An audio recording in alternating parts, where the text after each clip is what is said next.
जय हिंद आप सभी को।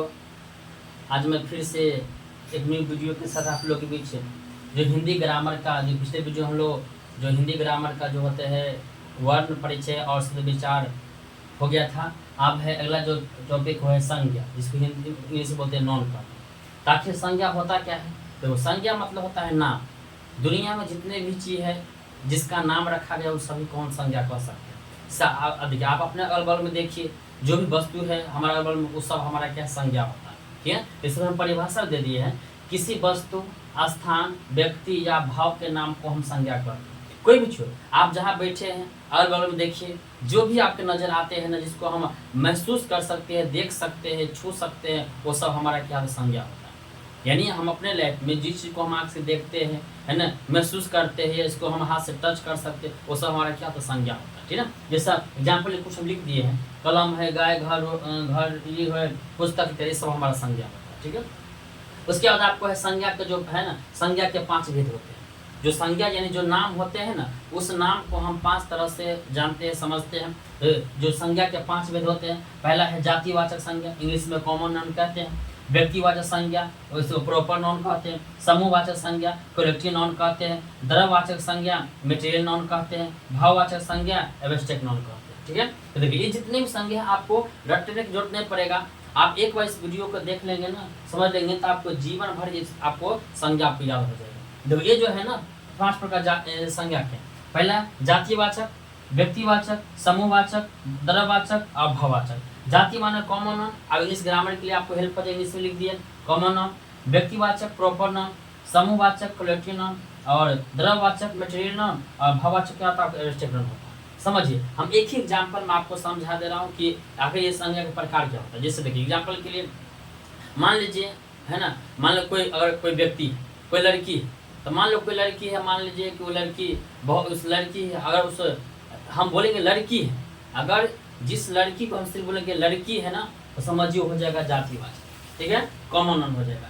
और उस लड़की के नाम मान सीता है, अगर उस लड़की का नाम बोल देंगे सीता नाम की लड़की है ना, तो हो जाएगा आपको प्रॉपर नाउन, यानी व्यक्तिवाचक संज्ञा हो जाएगा, प्रॉपर नाउन हो जाएगा। ठीक है, अब मान वो लड़की, मान लीजिए वो लड़की है ना 10 लड़की के ग्रुप में समूह में रहती है, तो उस लड़की का हो जाएगा समूहवाचक, कलेक्टिव नाउन हो जाएगा।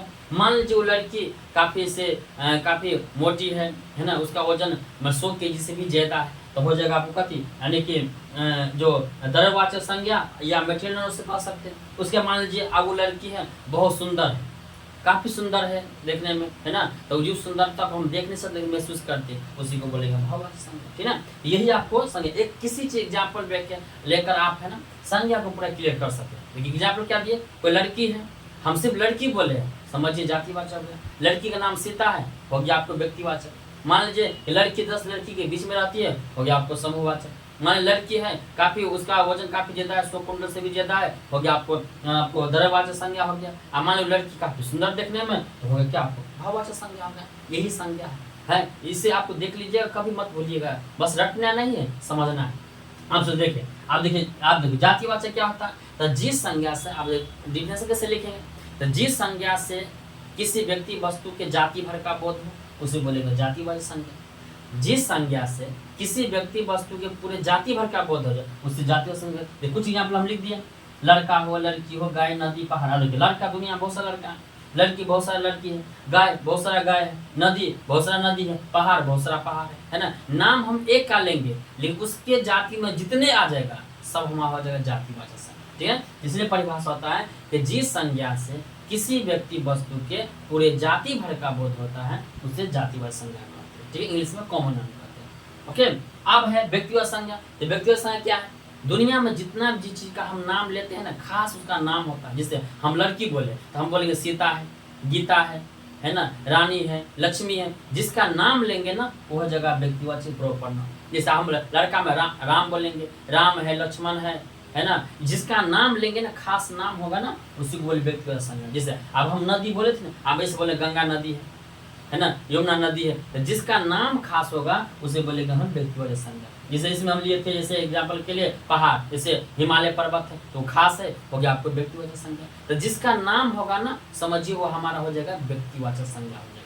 ठीक है, तो परिभाषा कर लेंगे, तो जिस संज्ञा से किसी व्यक्ति वस्तु का खास नाम का बोध हो, उसे क्या बोलेंगे, व्यक्तिवाचक संज्ञा कहेंगे। खास नाम होना चाहिए, यानी जिस संज्ञा से किसी व्यक्ति वस्तु के खास नाम का बोध होगा ना, उसी को बोलेंगे हम व्यक्तिवाचक संज्ञा कहेंगे। ठीक है, एग्जाम्पल हम कुछ दे दिए, पटना है, दीपावली है, सीता है, जो भी खास हो जाएगा ना। अब एग्जाम्पल जैसे देखो, हम जैसे होली है, जो पर्व रक्षाबंधन है, वो सब क्या होगा, आप हो जाएगा व्यक्तिवाचक संज्ञा हो जाएगा। उसके बाद समूहवाचक संज्ञा, समूह क्या होता है, तो जिस संज्ञा से समूह अथवा समुदाय का बोध हो उसे समूहवाचक संज्ञा कहते हैं। आप ही देखिए अगल बगल में जो समूह रहते हैं, जिससे आप जिस क्लास में पढ़ते हैं वहाँ बहुत सारा विद्यार्थी है, हम समूह में हो गया हम समूहवाचक संज्ञा। अब मान लो हम कहीं हटिया या किसी मार्केट जाओ, वहाँ घूमने जाते हैं, तो वहाँ बहुत सारे हम ग्रुप देखते हैं, समूह देखते हैं, हो गया आपको समूहवाचक संज्ञा हो गया, है ना। देखो जैसे मान लो आप कहीं भी जाते हैं घूमने के लिए, तो बहुत सारी जैसे माने किसी जानवर का बहुत सारा हुज होता है, जैसे हम लोग अंगूर का गुच्छा देखते हैं, अंगूर का जो गुच्छा होता है हो गया समूहवाचक संज्ञा। जैसे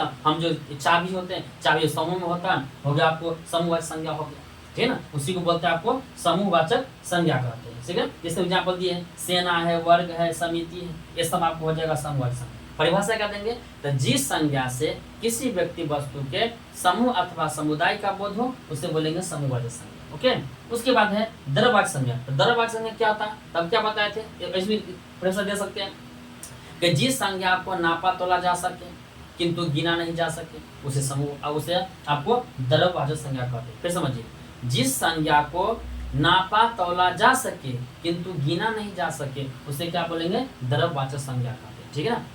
समझे ना, ये समूह संज्ञा। या तो ऐसे ही बोल सकते हैं कि जिस संज्ञा को हम उसे माने भोजन के रूप में खा सकते हैं, जिसको खाया जा सकता है, सब आपको द्रव्यवाचक संज्ञा आता है। ये परिभाषा आपको साफ लिखना है कि जिस संज्ञा को नापा तोला जा सके किंतु गिना नहीं जा सके उसे बोलेंगे हम द्रव्यवाचक संज्ञा। जैसे सोना, चांदी, पानी, ये सबको हम कभी नापते तो लेकिन उसे गिनते नहीं है। और जैसे चावल हुआ, दाल हुआ, है ना, जैसे आपको चांदी हुआ, है ना, ये सबको हम नापते तो हम उसे, जैसे दूध हुआ, ये सबको हम नापते तोलते हैं, हम उसे गिन नहीं सकते, ठीक है। अब इसी एग्जाम्पल देखिए, दुनिया में जितने भी खाने वाला चीज होता है ना, सब आपको द्रव्यवाचक संज्ञा होता है। जो चाहे मक्खन हो, पनीर हो, घी हो, सब आपको द्रव्यवाचक संज्ञा होता है। समझे ना, परिभाषा तो आपको बोल दिए, तो जैसे हम एग्जाम्पल को दे दिए थे। उसके बाद भाववाचक संज्ञा। तो भाववाचक संज्ञा क्या होता है, तो जिस संज्ञा को न हम देख सकते हैं, न छू सकते हैं, सिर्फ महसूस कर सकते हैं, उसे क्या बोलेंगे, भाववाचक संज्ञा। फिर समझिए, जिस संज्ञा को न छुआ जा सकता है,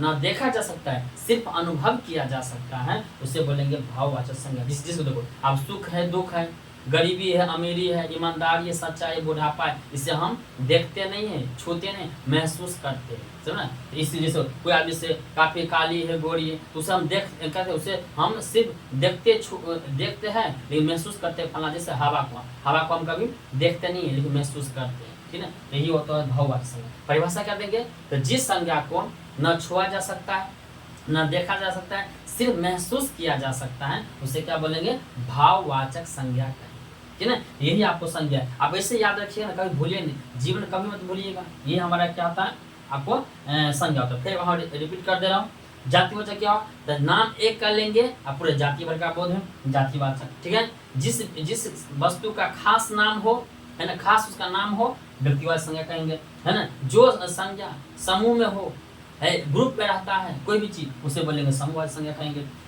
जिससे हम नापते तोलते हैं, गिनते नहीं, सिर्फ नापते तोलते हैं या तो खाते पीते हैं, सब हो जाएगा, आपको द्रव्यवाचक संज्ञा हो जाएगा। उसके भाववाचक संज्ञा क्या हुआ, तो जिस संज्ञा को न देखेंगे न छुएंगे, सिर्फ महसूस करेंगे, उसे बोलेंगे भाववाचक संज्ञा, ठीक है। तो ये हमारा संज्ञा प्रकार। इस तरह से आप याद रखिएगा, कभी आप संज्ञा नहीं भूल पाइए। बस एक बार इस वीडियो को देख के लास्ट तक देखिएगा, ओके। लिख लीजिए, परिभाषा हम जो बोल दिए आप लिख लीजिएगा, ओके। अब जिस चैनल पर नए हैं तो थोड़ा आपसे यही रिक्वेस्ट है कि हमारे चैनल सब्सक्राइब कर दीजिए, कि जो भी हिंदी ग्रामर का हम जो भी आपको टॉपिक बनाएं आप तक पहुंच जाए।